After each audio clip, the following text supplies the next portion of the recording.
Good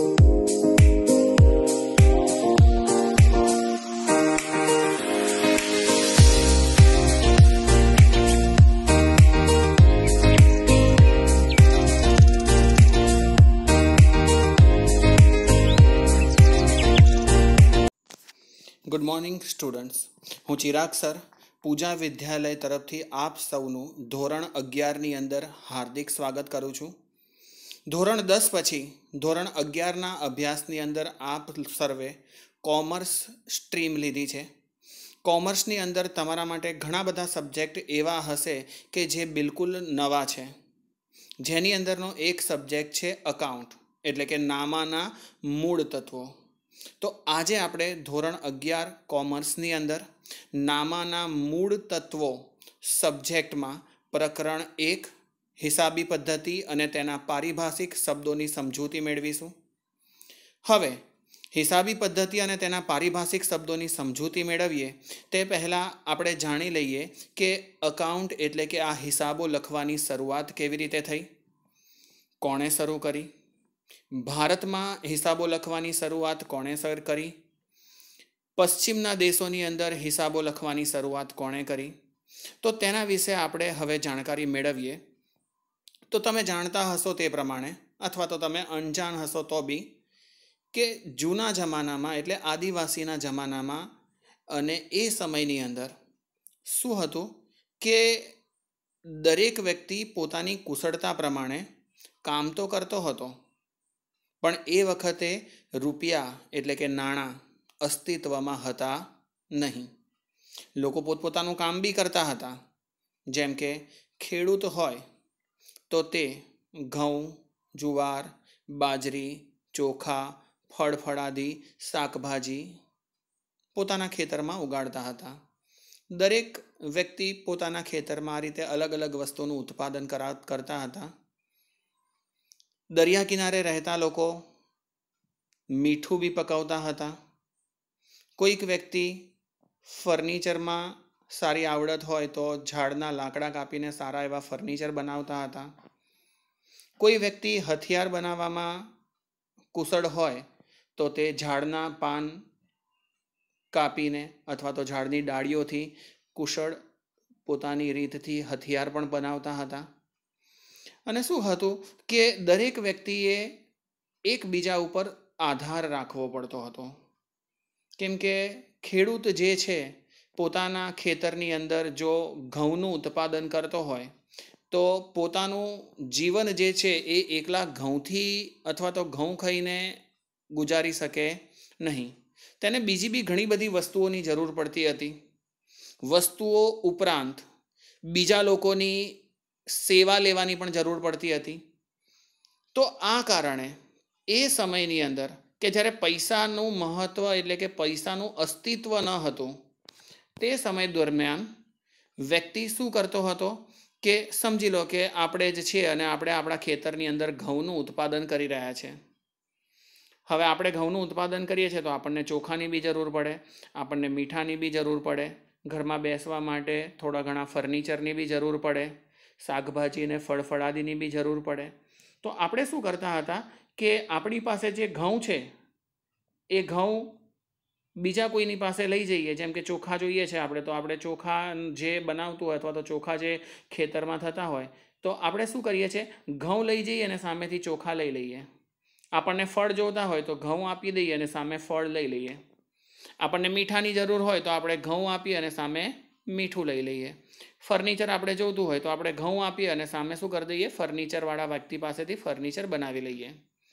જો આપણે કોઈ વ્યક્તિની સેવા લેવી હોય કે ભાઈ આપણે ખેતર છે, આપણે આટલું ખેતર બનાવી દીધું છે અને આપણે એવું કહેવું હોય કે ભાઈ ચલો કોઈ વ્યક્તિ મારી મદદ કરે, સેવા કરે, એના બદલામાં હું શું કરીશ કે ભાઈ એને થોડા ઘણા ઘઉં આપી દઈશ.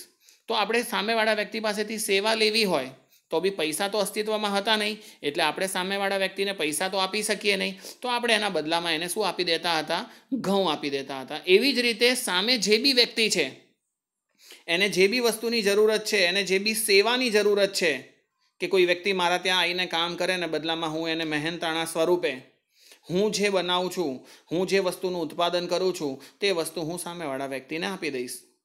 તો તો આ પ્રમાણે ચાલતું હતું. વસ્તુના બદલામાં વસ્તુનો વિનિમય થતો હતો, એટલે કે ઘઉંના બદલામાં ચોખાનો વિનિમય થયો.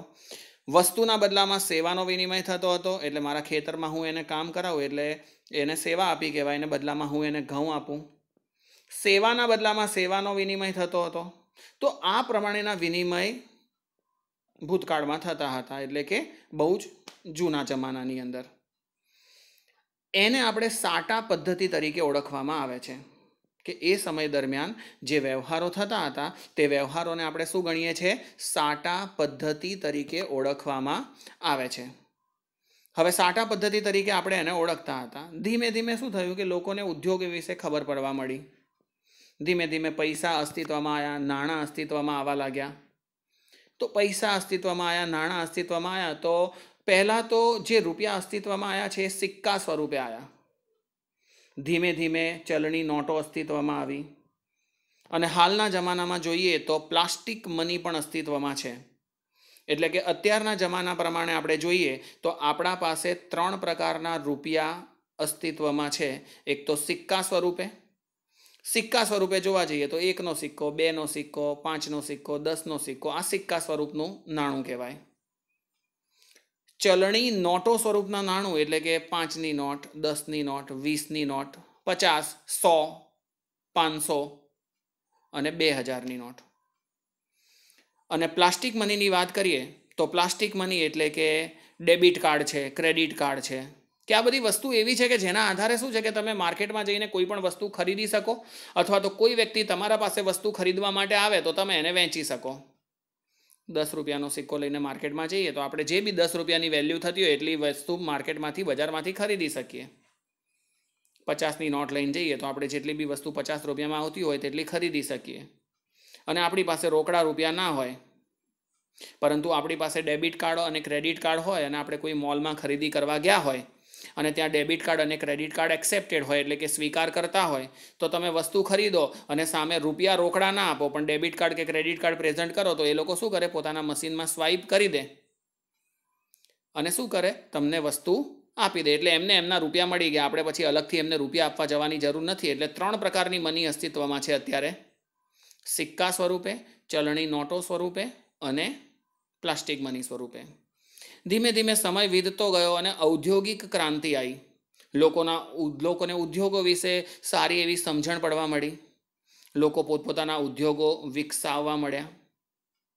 લોકો નફો કમાવા માટે જ મોસ્ટલી બિઝનેસ કરતા હોય છે. કોઈ બી વ્યક્તિનો ધંધો કરવાનો મુખ્ય હેતુ શું હોય છે? નફો કમાવાનો. આપણે હવે કોમર્સના સ્ટુડન્ટ બની ગયા છે. તમે 11મા ધોરણમાં કોમર્સ લીધું છે એટલે તમે લોકો બધા જ કોમર્સના સ્ટુડન્ટ બની ગયા છો. એટલે આપણે દરેક વસ્તુ જે વિચારીએ છીએ તે ધંધા વ્યવસાયને રિલેટેડ વસ્તુ વિચારણા કરવાની છે, કેમ કે આપણે ભણવામાં બી એ જ વસ્તુ આવવાની છે. તો હવે ધીરે ધીરે આવી રીતે ઔદ્યોગિક ક્રાંતિ આવી અને એવું થયું કે ભાઈ હવે આ બધા હિસાબો લખવા જરૂરી છે, કેમ કે આપણે કોઈ પણ પ્રકારના વ્યવહાર કરીએ છીએ તો આપણને તે વ્યવહારો લાંબા સમય સુધી યાદ રહી શકતા નથી. તમારામાંથી કેટલા વિદ્યાર્થીઓ એવા હશે કે જેને યાદ હશે કે આજથી 4 દિવસ પહેલાં એને બપોરે કે સાંજે શું ખાધું હશે? જરા યાદ કરીને જુઓ, જરા વિચારીને જુઓ કે તમને યાદ આવે છે કે આજથી 4 દિવસ પહેલાં તમે શું ખાધું હશે કે શું પીધું હશે? પાણી સિવાય વિચારજો, હો ને? તો ખાધું હશે શું આપણને યાદ નથી. હા, કોઈ 4 દિવસ પહેલાં સ્પેશિયલ ઓકેઝન હોય તો આપણને કદાચ યાદ હોય, બાકી આપણને યાદ ના હોય. આપણને તો ગઈકાલનું બી યાદ ના હોય કે ગઈકાલે શું ખાધું હતું, કેમ કે આપણે કંઈ એ બધું યાદ રાખવાની જરૂર હોતી નથી. પણ બિઝનેસની અંદર તો એક વર્ષની અંદર 365 દિવસો હોય છે, અને આ 365 દિવસની અંદર આપણે ધંધાની અંદર ઘણા બધા વ્યવહારો કરતા હોઈએ છીએ. આપણે કોઈ પણ પ્રકારનો ધંધો કરતા હોઈએ તો આપણે ઘણા બધા, જેમ કે કેમિકલનો બિઝનેસ કરીએ, ફર્નિચરનો બિઝનેસ કરીએ, કપડાનો બિઝનેસ કરીએ, ફોનનો બિઝનેસ કરીએ, દુકાન ખોલી દીધી હોય આપણે ફોનની, બરાબર? તો કોઈ પણ પ્રકારનો આપણે બિઝનેસ કરીએ તો બિઝનેસની અંદર તો આપણે એક દિવસની અંદર જ ઘણા બધા વ્યવહારો કરતા હોઈએ છીએ, અને એ જ વ્યવહારો જો આપણે લખ્યા ના હોય ને તો આપણને યાદ ના રહે. એવી જ રીતે ધંધાની અંદર તો 365 દિવસ એક વર્ષના, એ બધા જ વ્યવહારો જો લખીએ નહીં ને તો આપણને એક બી વ્યવહાર યાદ ના રહે. અને જો એકાદ વ્યવહાર આપણો લખવાનો રહી જાય અથવા આપણા માઇન્ડમાંથી ભૂલાઈ જાય તો આપણે તો ભૂલી ગયા હોય. એટલે આપણે જો કદાચ કોકને ₹1,00,000નો માલ વેચીએ, આપણે તો એમ લાખો કરોડો રૂપિયાના માલ લોકોને વેચતા હોઈએ, પણ કોઈને ₹1,00,000નો માલ વેચતા હોઈએ અને આપણે ભૂલી જઈએ અને આપણને ધ્યાન જ ના હોય, આપણને યાદ જ ના હોય, અને સામેવાળાને એવું છે, સામેવાળો વ્યક્તિ એવો છે કે એની જોડે પૈસા માંગો નહીં ત્યાં સુધી સામેવાળો વ્યક્તિ પૈસા આપે નહીં, તો તમારા ₹1,00,000 ડૂબી ગયા. તમે હિસાબમાં ખાલી ના લખ્યું ને એના કારણે, ખાલી તમે ચોપડામાં એની નોંધ ના કરીને એના કારણે તમારા ₹1,00,000 ડૂબી ગયા, કેમ કે તમને યાદ જ નથી કે તમે ₹1,00,000નો માલ કોણે વેચેલો છે. તો હિસાબો લખવા ખૂબ જ જરૂરી છે. અને આ હિસાબો જે આપણે લખીએ છીએ, આ હિસાબી પદ્ધતિ જે કહેવામાં આવે છે, એને જ નામા પદ્ધતિ તરીકે ઓળખવામાં આવે છે. તો માટે હિસાબો લખવા જરૂરી છે. ભારતના સમર્થકો જે છે તે એવું માને છે કે આપણા ત્યાં હિસાબો આવી રીતે વ્યવસ્થિત લખવાનું જે કામ છે તે ચાણક્યએ કર્યું છે. ચાણક્ય જે છે એ અર્થશાસ્ત્રના શિક્ષક હતા. તે અર્થશાસ્ત્ર ભણાવતા હતા અને ચંદ્રગુપ્ત મૌર્યના રાજ્યની અંદર સૈન્યનો હિસાબ રાખવાનો હોય, એમના ખાધા ખોરાકી, એમના પાછળ થતો ખર્ચ, બીજા અન્ય ખર્ચા, કેટલા રૂપિયાની આવક થાય છે, આ બધું જ વ્યવસ્થિત રીતે હિસાબ રાખવાનું શરૂ એમને કર્યું છે તેવું આપણા દેશના સમર્થક ઇતિહાસકારો માને છે. જ્યારે પશ્ચિમના સમર્થક ઇતિહાસકારો છે, એટલે કે પશ્ચિમમાં રહેતા જે લોકો છે તે એવું માને છે કે ઇટાલીના ગણિતશાસ્ત્રી, મતલબ કે ઇટલીના ગણિતશાસ્ત્રી લ્યુકા પેસિયોલીએ હિસાબો લખવાની શું કરી છે? શરૂઆત. એટલે કે તે લોકો માને છે કે ભાઈ લ્યુકા પેસિયોલીએ કરી છે, અને ભારતના સમર્થક ઇતિહાસકારો માને છે કે ભાઈ લખવાની શરૂઆત કોણે કરી છે? ચાણક્યએ. તો હવે આપણે હિસાબોની આગળની માહિતી મેળવી લીધી. હવે આપણે ચેપ્ટર વિશે સમજીએ કે ભાઈ હિસાબી પદ્ધતિ અને તેના પારિભાષિક શબ્દો. તો હિસાબો લખવા માટે તમને એના શબ્દો યાદ રહેવા જરૂરી છે. તો આપણા માટે હિસાબો લખવા શું થઈ જશે? ઘણું જ આસાન અને ઇઝી થઈ જશે. તો આપણે ચેપ્ટરની શરૂઆત કરીએ હવે.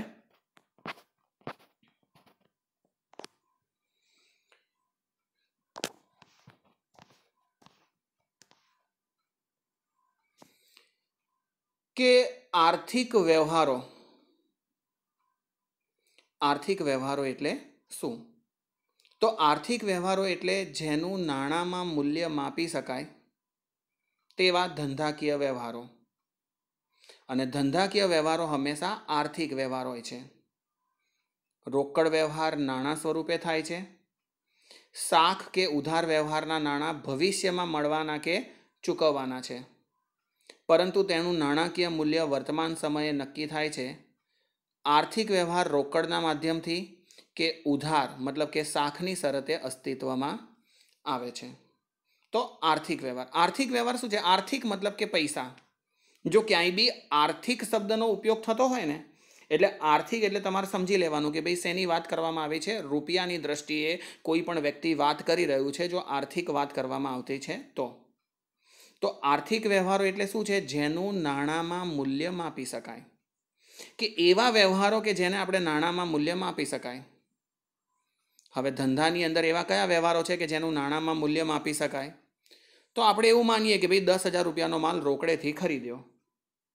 માલ ધંધામાં આવી ગયો 10,000નો. હવે તમને કોઈ પૂછે કે ભાઈ કેટલા રૂપિયાનો માલ ધંધામાં આવ્યો, તો તમે કહી શકો કે ભાઈ ₹10,000નો માલ ધંધામાં આવ્યો. જે બી વ્યક્તિ પાસેથી તમે માલ ખરીદ્યો છે એને તમારે કેટલા રૂપિયા ચૂકવવાના? 10,000. તો આ 10,000 જે છે એ શું છે? આપણે નાણાંમાં મૂલ્ય ગણેલું છે. તે આર્થિક વ્યવહારો એટલે જેનું નાણાંમાં મૂલ્ય માપી શકાય. ધંધાકીય વ્યવહારો હંમેશા આર્થિક વ્યવહાર હોય છે. એટલે કે ધંધામાં થતા વ્યવહારો એ મોસ્ટલી આર્થિક વ્યવહાર હોય, સેવાના વ્યવહારો ઓછા હોય. ધંધામાં જે વ્યવહારો થતા હોય છે એ બધા વ્યવહારો કેવા વ્યવહાર હોય? આર્થિક હોય. બિન આર્થિક ઓછા હોય. અને આર્થિક વ્યવહાર બે રીતે થઈ શકે. એક તો રોકડ વ્યવહાર જે હોય એ નાણાં સ્વરૂપે થાય. જેમ કે ઉદાહરણ તરીકે હું તમને કહું કે ભાઈ અ નામના વ્યક્તિ પાસેથી 10,000નો માલ રોકડેથી ખરીદ્યો. તો આનો મતલબ શું થયો? કે ભાઈ અ નામના વ્યક્તિ પાસેથી 10,000નો માલ રોકડેથી ખરીદ્યો, મતલબ કે આપણે અ નામના વ્યક્તિ પાસેથી 10,000નો માલ લીધો, બદલામાં તેને 10,000 રૂપિયા રોકડા ચૂકવી દીધા. તો આ વ્યવહાર જે છે એને કહેવાય રોકડ વ્યવહાર, રોકડ સ્વરૂપનો વ્યવહાર. શાખ કે ઉધાર વ્યવહારના નાણાં ભવિષ્યમાં મળવાના કે ચૂકવવાના છે. હવે શાખ, શાખ મતલબ કે ઉધાર. ઉધાર શબ્દ તમને બધાને ખબર જ હશે, કેમ કે ઘણા બધાની દુકાનમાં લખ્યું હોય છે કે ભાઈ ઉધાર માંગવું નહીં. લખેલું હોય છે ને, તમે ઘણા બધાની દુકાનમાં જોયું હશે કે ભાઈ ઉધાર માંગવું નહીં. ઉધાર માંગવાનો મતલબ શું છે કે ભાઈ વસ્તુ આજે લઈ જઈએ અને પૈસા આપણે એને ભવિષ્યમાં ચૂકવવાના હોય. પણ ધંધામાં તો હંમેશા શાખ કે ઉધારના વ્યવહારો વધારે પ્રમાણમાં જોવા મળે. ધંધાની અંદર શાખ અને ઉધાર વ્યવહારો શું કરવા મળે? આપણને વધારે પ્રમાણમાં જોવા મળે. રોકડ વ્યવહારો ઓછા થતા હોય. કેમ કે દરેક વેપારી એ બીજા વેપારી પાસેથી માલ શાખ પર એટલે કે ઉધાર પર ખરીદતા હોય અને પોતે માલ વેચીને થોડા ઘણા રૂપિયા મળતા હોય ને એ પ્રમાણે સામેવાળા વેપારીને ચૂકવતા હોય. તો શાખ કે ઉધાર વ્યવહારનું ઉદાહરણ લઈએ તો આપણે એવું માની લઈએ કે ભાઈ આપણે સંજય નામનો વ્યક્તિ છે, એની પાસેથી 50,000નો માલ શાખ પર ઉધાર ખરીદ્યો અને એને કીધું ભાઈ તને નાણાં અમે 1 મહિનાની અંદર ચૂકવી દઈશું. મતલબ શું થયું કે આપણે સંજય નામના વ્યક્તિ પાસેથી માલ સામાન તો લઈ આવ્યા દુકાનની અંદર, પણ તાત્કાલિક અત્યારે આપણે એને નાણાંની ચૂકવણી કરી નથી. આપણે એને નાણાંની ચૂકવણી ક્યારે કરવાના છે?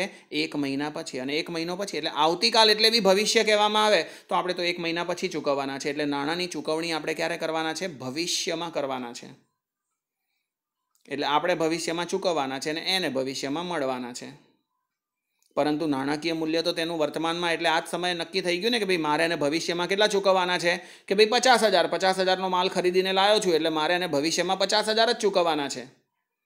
માટે આર્થિક વ્યવહાર રોકડના માધ્યમથી કે ઉધાર અને શાખની શરતે અસ્તિત્વમાં આવે છે. એટલે કે આર્થિક વ્યવહારો એ રોકડ સ્વરૂપે બી થાય, એટલે કે અત્યારે રોકડ ચૂકવીને માલ ખરીદી લીધો તો બી રોકડ વ્યવહાર, અને અત્યારે માલ ઉધારમાં ખરીદ્યો અને ભવિષ્યમાં નાણાંની ચૂકવણી કરવામાં આવે તો એવા વ્યવહારને બી આપણે કયા વ્યવહાર તરીકે ઓળખી શકીએ છીએ? આર્થિક વ્યવહાર તરીકે ઓળખી શકીએ છીએ. એના પછી આપણે આગળ જોઈએ તો મિલકતોના પ્રકાર. આપણો 2nd નંબરનો ક્વેશ્ચન છે કે મિલકતોના પ્રકાર ચર્ચો. તો મિલકતોના પ્રકાર ચર્ચો એનો મતલબ શું થશે કે ભાઈ મિલકતો જે છે એ કેટલા પ્રકારની છે? તો મેન જે છે એ મિલકતો 2 પ્રકારની, બિન ચાલુ મિલકતો અને ચાલુ મિલકતો. એના સિવાય પણ એક પ્રકારની મિલકત છે જેને આપણે અવાસ્તવિક મિલકત કહીએ છીએ. પણ મેન પ્રકાર જોવા જઈએ તો બિન ચાલુ મિલકત અને ચાલુ મિલકત. એક એક્સ્ટ્રામાં છે જેને આપણે શું કહીશું? અવાસ્તવિક મિલકતો. તો સૌથી પહેલાં આપણે જોઈએ બિન ચાલુ મિલકતો એટલે શું. તો બિન ચાલુ મિલકતોનો મતલબ શું થાય કે જે મિલકતો 1 વર્ષથી વધુ સમયગાળાની હોય તેને બિન ચાલુ મિલકતો કહેવાય. મતલબ શું થયો એનો કે આપણે ધંધાની અંદર આપણે એક વેપારી છે એવું માની લો. એવું સમજી લો કે તમારો એક મોટો બિઝનેસ છે, તમારો કાપડનો એક શોરૂમ છે SG હાઈવે પર અથવા તો CG રોડ પર અથવા તો મણિનગર, વસ્ત્રાલમાં, CTMમાં, જ્યાં બી તમારે એઝ્યુમ કરવું હોય ત્યાં તમે એઝ્યુમ કરી શકો છો કે તમારી કપડાની, રેડીમેડ કપડાની એક મોટી દુકાન છે. હવે એ તમારી પોતાની દુકાન છે એટલે એની અંદર તમારી કાયમી મિલકતો કઈ થઈ? કાયમી મિલકતો એટલે એવી મિલકતો કે જે મિલકતો તમે ખરીદી છે 1 વર્ષથી વધુ સમયથી તમારી પાસે જ છે અને આપણે એને 1 વર્ષથી વધુ સમય માટે શું છે? વાપરવાના છે. તો તેવી મિલકતોને બિન ચાલુ મિલકતો કહેવાય. જેમ કે તમે દુકાન લઈ લીધી. તમે શું લઈ લીધી? તમારો બિઝનેસ કરવા માટે દુકાન લઈ લીધી. તો દુકાન જે લઈ લીધી છે તેને આપણે અહીંયા આગળ એકાઉન્ટની ભાષામાં હશે તો મિલકત દુકાન નહીં લખેલું હોય પણ બિલ્ડિંગ લખેલું હશે, મકાન લખેલું હશે. તો એ જે દુકાન તમે ખરીદી છે એ તમારી કાયમી મિલકત થઈ ગઈ. કેમ કે એક વખત તમે જે દુકાન ખરીદી છે એ તમે વારે ઘડીએ વેચી દેવાના નથી. તમારા પાસે કાયમ માટે રહેવાની છે અથવા તો લાંબા સમય માટે રહેવાની છે. પછી કપડાની ગોઠવણી કરવા માટે અથવા તો બીજી કોઈ વસ્તુ માટે તમે દુકાનની અંદર ફર્નિચર બનાવડાવ્યું હોય તો ફર્નિચર બી કાયમી મિલકત છે કે એ બી તમારા પાસે 1 વર્ષથી વધારે સમય માટે રહેવાની છે. આમ તો 4, 5, 10, 15 વર્ષ સુધી રહેવાની છે, પણ 1 વર્ષથી વધુ સમય માટે જે બી મિલકત ધંધામાં રહે ને એ બધી જ મિલકતોને બિન ચાલુ મિલકત કહેવામાં આવે. એના ઉપરાંત તમારો બિઝનેસ સારો ચાલ્યો અને તમે સમજી લો કે બિઝનેસ માટે કોઈ કાર ખરીદી લીધી. બિઝનેસ માટે એટલે તમારા આવવા જવા માટે, તમારા બિઝનેસના કોઈ કામ માટે જવા માટે તમે કાર ખરીદી લીધી, એ બી કાયમી મિલકત કહેવાય.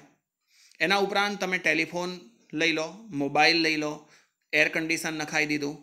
તો આ બધી જ મિલકતો જે છે એ ધંધાની કેવી મિલકત કહેવાય? કાયમી મિલકત. કેમ કે આ જે મિલકતો આપણે ખરીદી છે તે મિલકતો આપણે શું કરવાના છે? 1 વર્ષ કરતાં વધારે સમય માટે ધંધામાં રોકી રાખવાના છે. બિન ચાલુ મિલકતોનું બીજું નામ છે જેમ અંદર લખેલું છે તે પ્રમાણે વાંચું છું, ધ્યાન રાખજો તમે કે બિનચાલુ મિલકતો એટલે કે જે મિલકતો 1 વર્ષથી વધુ સમયગાળાની હોય તેને બિનચાલુ મિલકતો કહે છે. તેને સ્થિર, કાયમી કે લાંબા ગાળાની મિલકતો પણ કહે છે. એટલે કે બિનચાલુ મિલકતના આટલા અલગ અલગ નામ બી છે. એટલે તમને જ્યારે વાપરવામાં આવે ને શબ્દ કે ભાઈ સ્થિર મિલકતો, એટલે સમજી લેવાનું કે ભાઈ બિનચાલુ જમીન, મકાન, ફર્નિચર, યંત્રો આવી ગયા અંદર. કાયમી મિલકતો એમાં બી એ બધું આવી ગયું. લાંબા ગાળાની મિલકતો તો એમાં પણ એ બધું આવી ગયું. આ જે સ્થિર મિલકતો છે, કાયમી મિલકતો, લાંબા ગાળાની મિલકતો જે છે એને આપણે 2 ભાગમાં વહેંચી શકીએ: દ્રશ્ય મિલકતો અને અદ્રશ્ય મિલકતો. દ્રશ્ય મિલકતો એટલે એવી મિલકતો કે જેને આપણે જોઈ શકીએ અને સ્પર્શી શકીએ. જેમ કે જમીન છે, તમે એને જોઈ બી શકો અને સ્પર્શી બી શકો, માટે એને શું કહેવાય? દ્રશ્ય મિલકત. અને બિનચાલુ મિલકત છે, ધ્યાન રાખજો હો, આપણે વાત બિનચાલુ મિલકતની અંદર પ્રકારોની કરી રહ્યા છે. એના ઉપરાંત મકાન છે, એટલે કે તમારી દુકાન સમજી લો, તમે જોઈ શકો બી ખરા અને સ્પર્શી બી શકો. ફર્નિચર છે, તમે જોઈ બી શકો, સ્પર્શી બી શકો. કાર છે, પ્લાન્ટ અને યંત્રો ખરીદ્યા હોય કોઈ ધંધા માટે, મોબાઈલ ખરીદ્યો હોય, એસી ખરીદ્યું હોય, આ બધી મિલકતો એવી છે કે તમે જોઈ પણ શકો અને સ્પર્શી પણ શકો, માટે એને દ્રશ્ય મિલકતો કહેવાય. દ્રશ્ય એટલે આંખોથી જોઈ શકાય તેવી મિલકતો. સેકન્ડ નંબરમાં આપ્યું છે અદ્રશ્ય મિલકતો. અદ્રશ્ય મિલકતો એટલે એવી ધંધાની મિલકતો છે કે જેને આપણે જોઈ પણ શકતા નથી, જેને આપણે સ્પર્શી પણ શકતા નથી, પણ ખરેખર તે ધંધાની મિલકતો છે. ઉદાહરણ જોઈએ તો અદ્રશ્ય મિલકતો કઈ કઈ છે? પાઘડી, patent, trademark, copyright, software, franchisee વગેરે. આ બધી મિલકતો એવી છે કે જેના તમે ક્યાંક ને ક્યાંક નામ સાંભળ્યા હશે, પણ તમને એનો મિનિંગ ઓછો ખબર હશે, અથવા તો કદાચ નહીં જ ખબર હોય.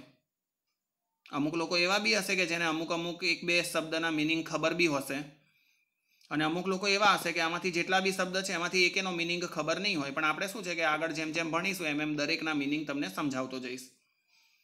તો અદ્રશ્ય મિલકતોની ફરીથી વાત કરીએ તો અદ્રશ્ય મિલકતોની અંદર કઈ કઈ મિલકતો આવે? પાઘડી, પેટન્ટ, ટ્રેડમાર્ક, કોપીરાઇટ, ફ્રેન્ચાઇઝી અને સોફ્ટવેર. એના ઉપરાંત જોવા જઈએ તો ચાલુ મિલકતો છે બીજી. ચાલુ મિલકતો એટલે એવી મિલકતો કે જેનો સમયગાળો 1 વર્ષથી ઓછા સમય માટે છે. એટલે કે જે મિલકતો આપણા ધંધાની અંદર 1 વર્ષથી ઓછા સમય માટે રહેવાની હોય તેવી મિલકતોને આપણે કઈ મિલકતો તરીકે ઓળખીએ?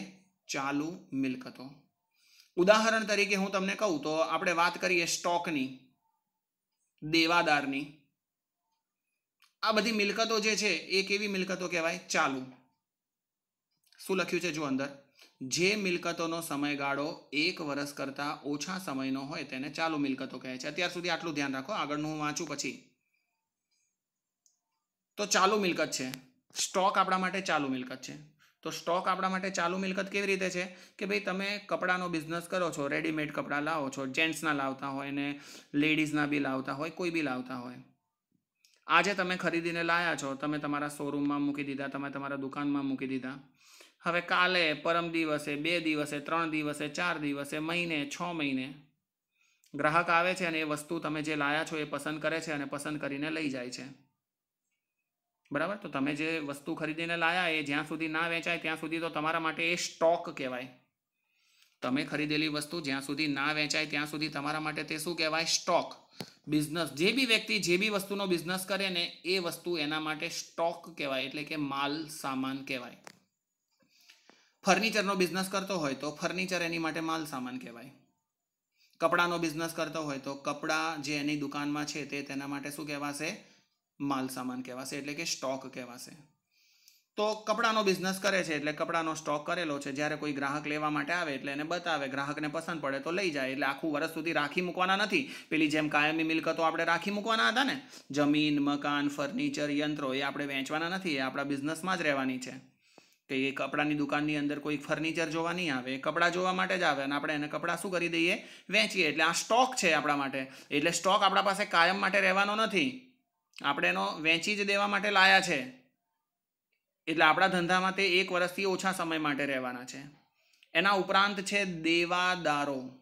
દેવાદારોનો મતલબ થાય છે કે આપણે જેને ઉધારમાં માલ વેચીએ ને તે આપણા માટે દેવાદાર બને. આપણે એની પાસેથી રૂપિયા શું કરવાના છે? લેવાના છે. આપણે જે બી વ્યક્તિ પાસેથી રૂપિયા લેવાના હોય ને તે વ્યક્તિ આપણા માટે શું ગણાય? દેવાદાર. જેમ આપણે એવું માનીએ કે ભાઈ કરિશ્માએ આપણી પાસેથી 25,000નો માલ ઉધારમાં ખરીદ્યો, એટલે આપણે એને વેચ્યો છે, એટલે આપણે કરિશ્માને 25,000નો માલ ઉધારમાં વેચ્યો, એટલે કરિશ્માને આજે માલ વેચ્યો અને કરિશ્મા માલ સામાન કપડાં પોતાના દુકાનમાં લઈ ગઈ અથવા તો પોતાના ઘરે લઈ ગઈ, પણ આપણે એની પાસેથી 25,000 તો લેવાના ને, તો 25,000 માટે એ આપણી શું બનશે? દેવાદાર. હવે આપણે એની પાસેથી 25,000 રૂપિયા લેવાના છે, એટલે આજે ને આજે તો એ નથી આપવાની, કેમ કે ઉધારમાં માલ ખરીદ્યો છે, એટલે આપણે એને 15 દિવસની મુદત આપી. એ 15 દિવસ નહીં પણ 20 દિવસ પછી પૈસા ચૂકવી ગઈ. પણ પૈસા ક્યારે ચૂકવી ગઈ? 20 દિવસ પછી, એટલે 1 વર્ષથી તો ઓછો સમયગાળો થયો ને, કેમ કે આપણે કોઈ બી વ્યક્તિને ઉધારમાં માલ વેચીશું ને તો 1 વર્ષ જેટલો લાંબો સમયગાળો ના આપીએ, કેમ કે જેટલો સમયગાળો વધારે આપીએ ને એટલા રૂપિયા ડૂબવાના ચાન્સીસ શું થઈ જાય? આપણા વધી જાય. એટલે આપણે એને 15 દિવસ આપ્યા, એ 20 દિવસમાં ચૂકવી ગઈ, મતલબ 1 વર્ષની અંદર ચૂકવી ગઈ. મતલબ દેવાદારો જેને પણ આપણે ઉધારમાં માલ વેચીશું તે વ્યક્તિ પાસેથી નાણાંની વસૂલાત આપણે 1 વર્ષ નહીં એનાથી ઓછા સમયમાં જ કરી લઈશું, બની શકે તો 15-20 દિવસ કે 1 મહિનાની અંદર જ. તો માટે સ્ટોક, દેવાદારો આ બધી ધંધાની કેવી મિલકતો કહેવાય? ચાલુ મિલકતો કહેવાય. તે જ પ્રમાણે અંદર લખેલું છે એક વાક્ય છે સ્ટોક માટે, સ્ટોક સિવાયની તમામ ચાલુ મિલકતો પ્રવાહી મિલકતો છે. તો આની અંદર 2 મિલકતો સમાવેશ થઈ ગયો, ચાલુ મિલકતો અને પ્રવાહી મિલકતો. તો પ્રવાહી મિલકત માટે એ લોકોએ શું લખ્યું? સ્ટોક સિવાયની તમામ ચાલુ મિલકતોને પ્રવાહી મિલકતો કહેવાય. તો સ્ટોક જે છે એ ચાલુ મિલકત તો છે જ, પણ પ્રવાહી નથી. શા માટે પ્રવાહી મિલકત નથી સ્ટોક? તો પ્રવાહી મિલકતોનો મતલબ શું થાય કે જે મિલકતોનું તમે ઝડપથી રોકડમાં રૂપાંતર કરી શકો ને, એ બધી મિલકતોને પ્રવાહી મિલકતો કહેવાય. દેવાદારને ઉધારમાં માલ વેચ્યો હોય તો નજીકના ભવિષ્યમાં તમને એ ચૂકવી જ દેવાનો છે, એ શરતે તમે એમને માલ સામાન વેચ્યો હોય. પણ સ્ટોક તમારા ધંધાની અંદર છે, ભલે કપડાનો સ્ટોક છે, પણ તમે જ્યારે ઈચ્છો ત્યારે તમે તમારો સ્ટોક વેચી શકો નહીં. ગ્રાહકને જરૂરત હોય ને તો જ તમારો સ્ટોક લઈ જાય. તમારી પાસે સમજી લો કે તમે બ્લુ કલરના કોઈ બી એક ડ્રેસ લાયા, જીન્સ પેન્ટ લાયા, ચલો ને છોકરા અને છોકરીઓ બંને માટે કોમન હોય, એટલે કે તમે બ્લુ કલરનું એક જીન્સ લાયા અને એ જીન્સ મળ્યું તમને 1,000 રૂપિયાની અંદર. 1,000 રૂપિયાનું જીન્સ તમે આજથી અઠવાડિયા પહેલાં ખરીદીને લાયા છો, વ્યવસ્થિત તમને લાગે છે અને તમે પહેરો છો અને બરાબર. હવે દુકાનવાળા પાસે સ્ટોક છે અને ક્યાંય સ્ટોક વેચાતો નથી. દુકાનવાળો તમને એપ્રોચ કરે છે અને તમને કહે છે કે મારી પાસે 100 જીન્સ પડ્યા છે જે તમે બ્લુ કલરનું પહેર્યું છે ને એના જેવા જ. તમે પેલું જીન્સ 1,000માં લઈ ગયા હતા ને, આ હું તમને 500 રૂપિયાનું એક જીન્સ આપીશ, તમે 1,000 જીન્સ ખરીદી લો મારી પાસેથી. તો શું આપણે ખરીદીશું? ના, આપણી જરૂરત નથી. અને એટલું સમજી લો કે આપણે ખરીદીને આપણે કોઈને વેચી નહીં શકીએ, નકર તો આ દુકાનવાળો પોતે જ 1,000માં બધાને વેચતો હોત, અથવા 600માં 700માં. આપણને 500માં આપી રહ્યો છે, સમજી લેવાનું, એટલે કે બીજા કોઈ વ્યક્તિ આવું ખરીદવાનું નથી. હવે આપણી પાસે ઓફર આવી છે કે ભાઈ 1,000 જીન્સ તમે, આપણે બિઝનેસ જ નથી કરતા, પણ 1,000 જીન્સ તમે ખરીદી લો, હું તમને 500 રૂપિયામાં એક આપીશ, તો શું તમે લઈ લેશો? ના. એકને એક કલરના જીન્સ ને એકને એક કલરના કપડાં આપણે ક્યાં સુધી પહેરીએ? 1,000 જીન્સનું શું કરવાનું છે? આખી જિંદગી થોડી ચલાવવાની છે ને આખી જિંદગી ચાલે બી નહીં. 1,000 જીન્સ હોય તો આખી જિંદગી ચાલી જાય ને ઉપરથી આપણા છોકરાઓને એ બી પહેરતા થઈ જાય. એટલે આપણે એટલું બધું ઇન્વેસ્ટમેન્ટ કરીએ નહીં. તો સ્ટોક માટે હું તમને શું સમજાવવા માંગુ છું કે સ્ટોક એક એવી મિલકત છે કે જેનું ગ્રાહક ઈચ્છશે ને તો જ ખરીદશે, મતલબ કે ગ્રાહક ઈચ્છશે તો જ એનું રોકડમાં રૂપાંતર થશે. માટે સ્ટોકને પ્રવાહી મિલકતોની અંદર સમાવેશ કરવામાં આવતો નથી. અને આજનો છેલ્લો પોઈન્ટ આપણે જોઈ લઈએ, અવાસ્તવિક મિલકતો. કે જે મિલકતો ભૌતિક સ્વરૂપ ધરાવતી નથી તેને અવાસ્તવિક મિલકતો કહે છે. તેનું ઉપજ મૂલ્ય શું હોય છે? શૂન્ય હોય છે. અવાસ્તવિક મિલકતોમાં કઈ કઈ વસ્તુનો સમાવેશ થાય છે? તો પ્રસારિત મહેસૂલી ખર્ચા છે, કે મુલતવી રાખેલા મહેસૂલી ખર્ચા તરીકે પણ ઓળખવામાં આવે છે. અને જે મિલકતોના વેચાણમાંથી નાણાંની ઉપજ થઈ શકે છે તેને વાસ્તવિક મિલકતો કહેવાય. તો જમીન છે, મકાન છે, ફર્નિચર છે, યંત્રો છે, સ્ટોક છે, આ બધી જ મિલકતો એવી છે કે જેને તમે વેચો ને તો તમને રૂપિયા મળશે. તો આ બધી વાસ્તવમાં ખરેખર, નામ જ સાંભળી લો ને એટલે તમને ખ્યાલ આવી જાય, વાસ્તવમાં મિલકત છે એટલે ખરેખર મિલકત છે. અને અવાસ્તવિક મિલકત એટલે કે વાસ્તવમાં એટલે કે મિલકત નથી, ખર્ચાઓ છે. પણ સરકારના અમુક નિયમો છે અને હિસાબી પદ્ધતિના અમુક નિયમો છે કે જેના કારણે આપણે એને મિલકતો તરીકે લેવા પડે છે. બાકી દેખો ઉદાહરણમાં શું લખ્યું છે એ લોકોએ? પ્રસારિત મહેસૂલી ખર્ચા અને મુલતવી રાખેલા મહેસૂલી ખર્ચા એટલે કે ખર્ચાઓ જ છે, પણ આપણે એને શું સમજીએ છીએ? મિલકત તરીકે લખવું પડે છે. અને કઈ મિલકત લખીએ છીએ? અવાસ્તવિક મિલકત. તો વિદ્યાર્થી મિત્રો, આજે આપણો આ પહેલો લેક્ચર હતો પૂજા વિદ્યાલય તરફથી. તો હવે તમને આ પ્રમાણેના જ વિડીયો આવતા રહેશે. દરેક વિદ્યાર્થીએ ધ્યાન રાખવાનું છે કે તમને જે પણ વિડીયો અહીંયાથી મોકલવામાં આવે છે એ દરેક વિડીયોમાં લખેલી વસ્તુ તમારે હોમવર્કમાં કરવાની છે. અને જ્યારે જ્યારે સ્કૂલ દ્વારા તમને જણાવવામાં આવે ત્યારે તમારે હોમવર્ક કરીને સ્કૂલના જે તે વિષયના શિક્ષકોને મોકલવાનું બી છે. એટલે કે અહીંયા આગળ બતાવવા માટે પણ કદાચ તમારે આવવું પડે. તો દરેક વિદ્યાર્થી પોતપોતાની નોટબુક તૈયાર કરીને જ રાખે. દરેક વિષયની અલગ અલગ નોટ બનાવવી જરૂરી છે. બરાબર વિદ્યાર્થી મિત્રો?